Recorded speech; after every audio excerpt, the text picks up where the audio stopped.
बिस्मिल्लाहिर्रहमानिर्रहीम। अस्सलाम वालेकुम। आज जो टॉपिक हम स्टार्ट करें वह सेल इंजरी और सेल डेथ का। इसमें हमने सबसे पहले देखनी है इटियोलॉजी और पैथोजेनेसिस की डेफिनेशन।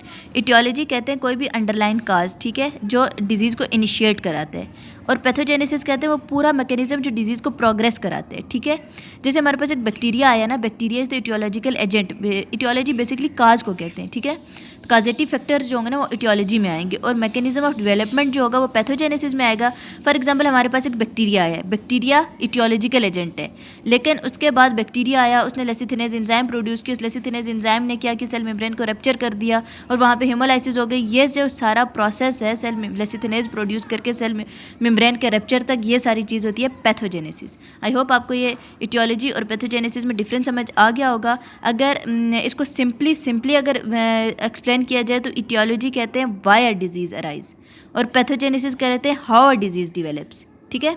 अब उसके बाद आगे इन्होंने बताया हुआ कि जो हमारे पास काजेटिव फैक्टर्स होते हैं, सेल इंजरी के जो काजेज़ होते हैं ना, उनके बारे में बताया हुआ है। तो ये आप लोग देख लीजिएगा एक दफ़ा, ये आपको सब पता है।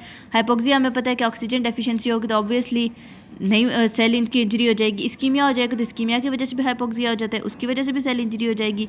टॉक्सिन्स हमें पता है कि सेल इंजरी कराते ही कराते हैं, हमने ढेर सारे टॉक्सिन्स पढ़े भी हैं जो इंजरी कराते हैं। इन्फेक्शियस एजेंट्स में ये बैक्टीरिया, वायरसेस, पैरासाइट, ये सब चीज़ें आ जाती हैं। इम्यूनोलॉजिकल रिएक्शंस में हमें पता है कि जो वैसे तो इम्यून सिस्टम हमारा डिफेंड करता है बॉडी को पैथोजेंस वगैरह के, लेकिन अगर वो ऑटो इम्यून हो जाए, वो अपनी बॉडी के खिलाफ करने लग जाए तो हमारे पास डिजीज़ होने लगती हैं। जेनेटिक एबनॉर्मलिटीज़ में एग्जांपल आ जाती है डाउन सिंड्रोम की आ जाती है, और उसके बाद सिकल सेल एनीमिया की, कि जिस सिर्फ एक जीन्स में म्यूटेशन आती है और क्या ना क्या हो जाता है बॉडी के अंदर। न्यूट्रिशनल इम्बैलेंस में बात करें तो प्रोटीन डेफिशिएंसी होगी या फिर विटामिन डेफिशिएंसी होगी तो हमारे पास सेल इंजरी होगी। बाज़-औक़ात न्यूट्रिशंस ओवरटेक करने की वजह से ओबेसिटी हो जाती है, और ओबेसिटी की वजह से, ओबेसिटी ढेर सारी बीमारियों की वजह होती है, जैसे कि टाइप 2 डायबिटीज़, मेलाइटिस ओबेसिटी की वजह से होती है, एथेरोस्क्लेरोसिस ओबेसिटी की वजह से होती है। सिमिलरली फिजिकल एजेंट्स जैसे कोई ट्रॉमा हो जाएगा, टेम्परेचर बहुत ज़्यादा हो जाएगा, कोल्ड हो जाएगी बहुत ज़्यादा, और फिर उसके बाद शॉक वगैरह, इन सब चीज़ों की वजह से भी सेल इंजरी होती है। एंड देन एजिंग, ये सब चीज़ें, ये सब काज हैं सेल इंजरी के।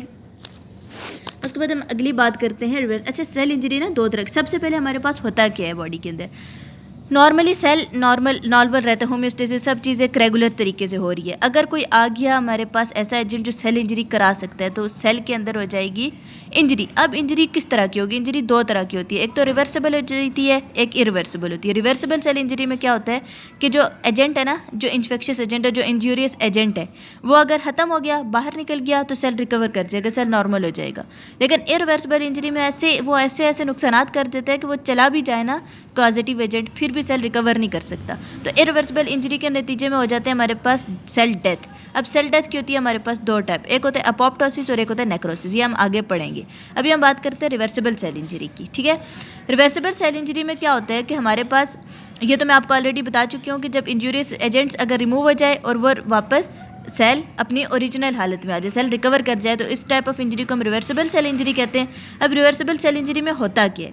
रिवर्सिबल सेल इंजरी में होता ही है ना कि सेल और जो इंट्रासेलुलर ऑर्गेनेलीज होते हैं ना वो स्वेल हो जाते हैं। अब इसकी रीज़न क्या होती है? हमें पता है कि जो सेलुलर मेम्ब्रेन्स होती हैं उनके ऊपर लगे होते हैं आयन चैनल्स, जो क्या कराते हैं, जो ट्रांसपोर्ट करा रहे होते हैं सब्सटेंसेस की, वाटर की और सोडियम की, क्लोराइड की, इन सारी चीज़ों की। जब वो चैनल जो होते हैं ना वो डिस्टर्ब हो जाते हैं ना, तो हमारे पास फ्लूइड और आयंस का ना होम्योस्टेसिस मेंटेन नहीं रह पाता, तो ढेर सारा फ्लूइड अंदर आता जाता है, सेल स्वेल हो जाता है, और इस वजह से हमारे पास इंजरी हो जाती है। और बाज़-औक़ात जो लिपिड एक्यूमुलेट हो जाता है सेल के अंदर, डिजेनरेटेड ऑर्गेनेलीज के अंदर लिपिड और प्रोटीन्स वगैरह ये परमानेंटली एक्यूमुलेट हो जाती हैं, ठीक है।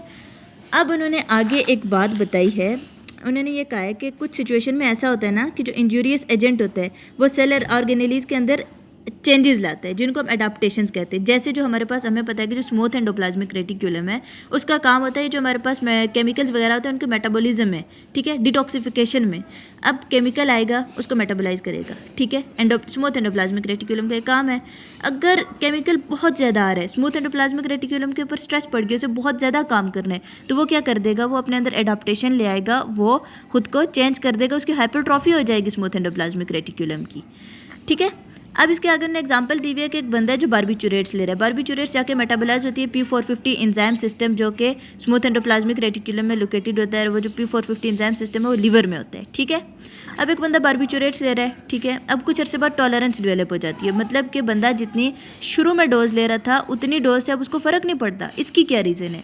इसकी रीज़न है स्मूथ एंडोप्लाज्मिक रेटिकुलम की हाइपरट्रॉफी, क्योंकि जब बारबीचुरेट्स आई स्मूथ एंडोप्लाज्मिक रेटिकुलम ने अपने हाइपरट्रॉफी कर दी। जब वो हाइपरट्रॉफी हो गई तो अब उतने वो बहुत जल्दी मेटाबोलाइज कर रहा है बारबीचुरेट्स को। तो अब जितनी बारबीचुरेट्स ने पहली दफ़ा इफेक्ट किया था वो अब तीसरी दफ़ा आएंगी तो उतना इफेक्ट नहीं कर सकेंगी, क्योंकि हाइपरट्रॉफी हुई है, एंजाइम बहुत ज़्यादा प्रोड्यूस हो रहे हैं, P450 एंजाइम्स बहुत ज़्यादा प्रोड्यूस हो रहे हैं। तो इस वजह से क्या हो रहा है कि वो मेटाबोलाइज हो जाती है फ़ौरन और वो अपना इफेक्ट प्रोड्यूस नहीं कर पाती। आई होप आपको समझ आ गई होगी। अब उसके बाद इनने आगे बताया कि अच्छा जी, फिर उन्होंने कहा कि बाज़ुकात ऐसा होता है कि बाज़ुकात सेल वैसे जो हमारे पास जो P450 एंजाइम सिस्टम होता है ना, उसका काम होता है डिटॉक्सिफिकेशन में, ठीक है। लेकिन कभी कभार क्या कराता है कि वो टॉक्सिन भी प्रोड्यूस करा देता है, जैसे कार्बन टेट्राक्लोराइड। ये हम इसकी एग्जांपल आगे पढ़ेंगे। फिर अगले पैराग्राफ में उन्होंने ये बात बताई है कि अब इंजूरियस स्टिमुलाई हो गई, अगर वो चला गया तो सेल रिकवर कर जाएगा। लेकिन कौन सी वजूहत है जिसकी वजह से सेल रिकवर नहीं कर पाता और इरिवर्सिबल इंजरी की तरफ चला जाता है? उसमें आती हैं जो हाईलाइटेड पॉइंट्स किए हैं मैंने, ये 3 पॉइंट। एक तो ये होता है कि जो हमारे पास माइटोकॉन्ड्रिया आता है वो अपना फंक्शन रिस्टोर नहीं कर पाता, वो एटीपी नहीं जनरेट कर पाता। और एटीपी हमें पता है कि एसेंशियल होती है सेल के सर्वाइवल के लिए, तो एटीपी नहीं प्रोड्यूस होगी, सेल डेथ हो जाएगी। दूसरा काज ये होता है कि जो हमारे पास प्लाज्मा मेम्ब्रेन है और जो इंट्रासेलुलर मेम्ब्रेन है, जैसे एंडोप्लाज्मिक रेटिकुलम की मेम्ब्रेन हो गई, माइटोकॉन्ड्रिया की मेम्ब्रेन हो गई, इन सब की ये सब इनका स्ट्रक्चर खत्म हो जाता है, इनका फंक्शन खत्म हो जाता है। और तीसरा काज होता है लॉस ऑफ डीएनए और क्रोमेटिन। डीएनए और क्रोमेटिन नहीं होगा तो सेल सर्वाइव नहीं कर पाएगा। बाकी हम करते हैं नेक्स्ट।